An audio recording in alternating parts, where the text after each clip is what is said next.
Chapter 3. A Caucus Race and a Long Tail. They were indeed a queer-looking party that assembled on the bank. The birds with draggled feathers, the animals with their fur clinging close to them, and all dripping wet, cross, and uncomfortable. The first question, of course, was how to get dry again. They had a consultation about this, and after a few minutes, it seemed quite natural to Alice to find herself talking familiarly with them, as if she had known them all her life. Indeed, she had quite a long argument with the Lory, who at last turned sulky, and would only say, "I am older than you, and must know better." And this Alice would not allow, without knowing how old it was. And as the Lory positively refused to tell its age, there was no more to be said. At last, the Mouse, who seemed to be a person of authority among them, called out, "Sit down, all of you, and listen to me. I'll soon make you dry enough." They all sat down at once in a large ring, with the Mouse in the middle. Alice kept her eyes anxiously fixed on it, for she felt sure she would catch a bad cold if she did not get dry very soon. "Ahem," said the Mouse with an important air. "Are you all ready? This is the driest thing I know. Silence all round, if you please. William the Conqueror, whose cause was favoured by the Pope, was soon submitted to by the English, who wanted leaders, and had been of late much accustomed to usurpation and conquest. Edwin and Morcar, the Earls of Mercia and Northumbria." said the Lory with a shiver. "I beg your pardon," said the Mouse, frowning, but very politely. "Did you speak?" "Not I," said the Lory hastily. "I thought you did," said the Mouse. "I proceed. Edwin and Morcar, the Earls of Mercia and Northumbria, declared for him, and even Stigand, the patriotic Archbishop of Canterbury, found it advisable—" "Found what?" said the Duck. "Found it," the Mouse replied, rather crossly. "Of course you know what it means." "I know what it means well enough. When I find a thing," said the Duck, "it's generally a frog or a worm. The question is, what did the Archbishop find?" The Mouse did not notice this question, but hurriedly went on. "Found it advisable to go with Edgar Atheling to meet William and offer him the crown. William's conduct at first was moderate, but the insolence of his Normans— how are you getting on now, my dear?" it continued, turning to Alice as it spoke. "As wet as ever," said Alice in a melancholy tone. "It doesn't seem to dry me at all."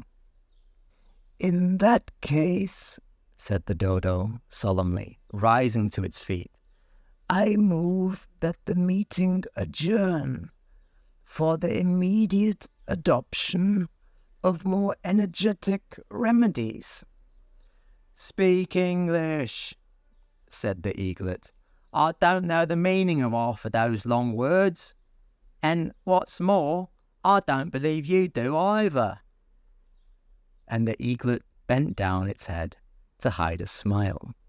Some of the other birds tittered audibly.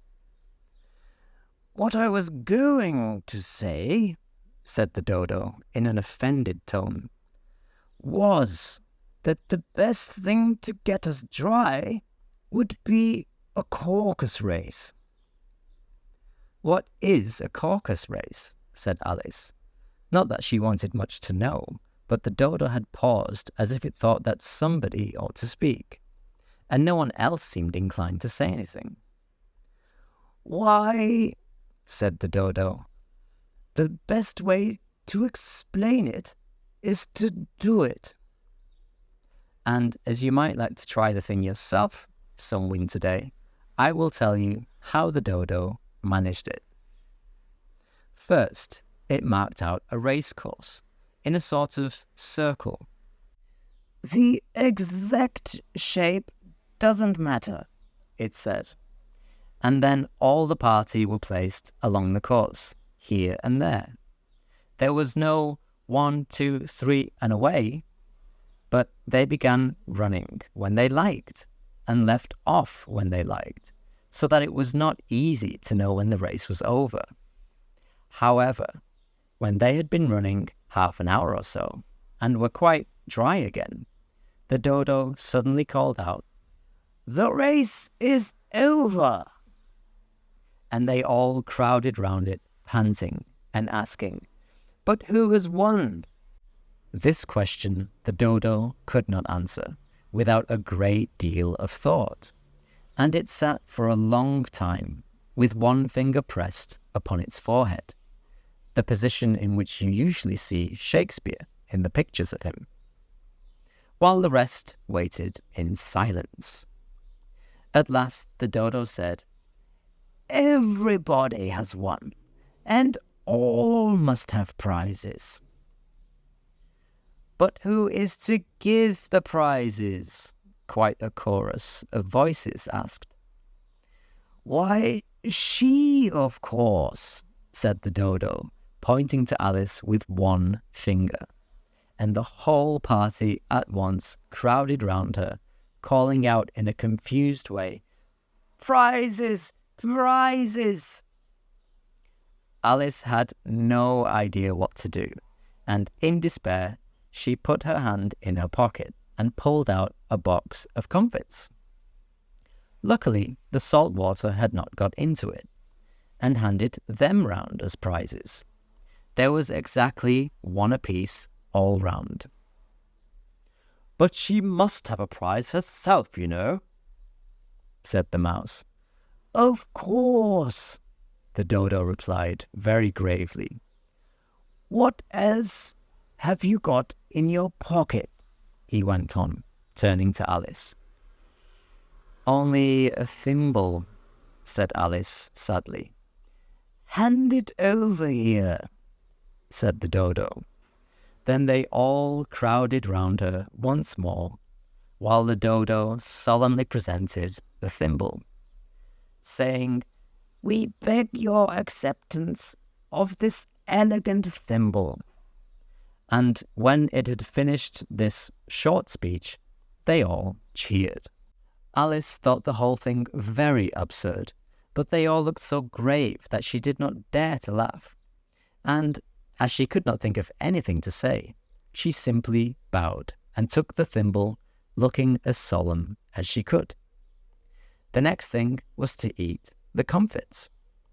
This caused some noise and confusion, as the large birds complained that they could not taste theirs, and the small ones choked and had to be patted on the back. However, it was over at last, and they sat down again in a ring and begged the mouse to tell them something more. "You promised to tell me your history, you know," said Alice, "and why it is you hate C and D," she added in a whisper, half afraid that it would be offended again. "Mine is a long and sad tale," said the mouse, turning to Alice and sighing. "It is a long tale, certainly," said Alice, looking down with wonder at the mouse's tail. "But why do you call it sad?" And she kept on puzzling about it, while the mouse was speaking, so that her idea of the tale was something like this. Fury said to a mouse that he met in the house, "Let us both go to law. I will prosecute you. Come, I'll take no denial. We must have a trial, for really this morning I've nothing to do. said the mouse to the cur. "Such a trial, dear sir, with no jury or judge, would be wasting our breath." "I'll be judge, I'll be jury," said cunning old Fury. "I'll try the whole cause and condemn you to death." "You are not attending," said the mouse to Alice severely. "What are you thinking of?" "I beg your pardon," said Alice very humbly. "You had got to the fifth bend, I think." "I had not," cried the mouse sharply and very angrily. "And not?" said Alice, always ready to make herself useful and looking anxiously about her. "Oh, do let me help undo it." "I shall do nothing of the sort," said the mouse, getting up and walking away. "You insult me by talking such nonsense." "I didn't mean it," pleaded poor Alice, "but you're so easily offended, you know." The mouse only growled in reply. "Please come back and finish your story," Alice called after it, and the others all joined in chorus. "Yes, please do." But the mouse only shook its head impatiently and walked a little quicker.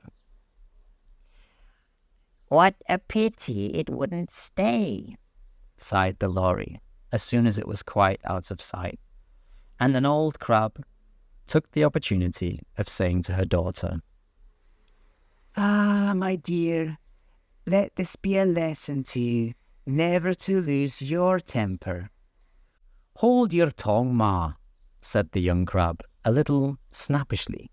"You're enough to try the patience of an oyster." "I wish I had our Dinah here, I know I do," said Alice aloud, addressing nobody in particular. "She'd soon fetch it back."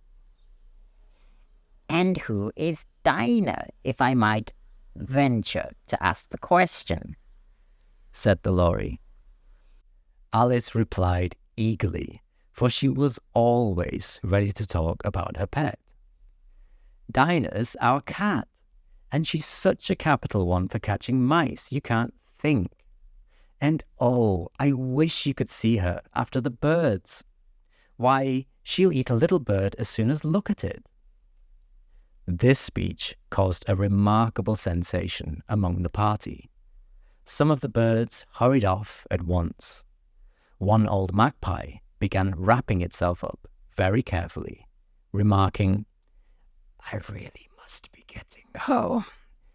The night air doesn't suit my throat." And a canary called out in a trembling voice to its children, "Come away, my dears. It's high time you were all in bed." On various pretexts, they all moved off, and Alice was soon left alone. "I wish I hadn't mentioned Dinah," she said to herself in a melancholy tone. "Nobody seems to like her down here, and I'm sure she's the best cat in the world. Oh, my dear Dinah, I wonder if I shall ever see you any more." And here poor Alice began to cry again, for she felt very lonely and low-spirited. In a little while, however, she again heard a little pattering of footsteps in the distance, and she looked up eagerly, half hoping that the mouse had changed his mind and was coming back to finish his story. That was Chapter 3, A Caucus Race and a Long Tail. Join me next time for Chapter 4, The Rabbit Sends in a Little Bill.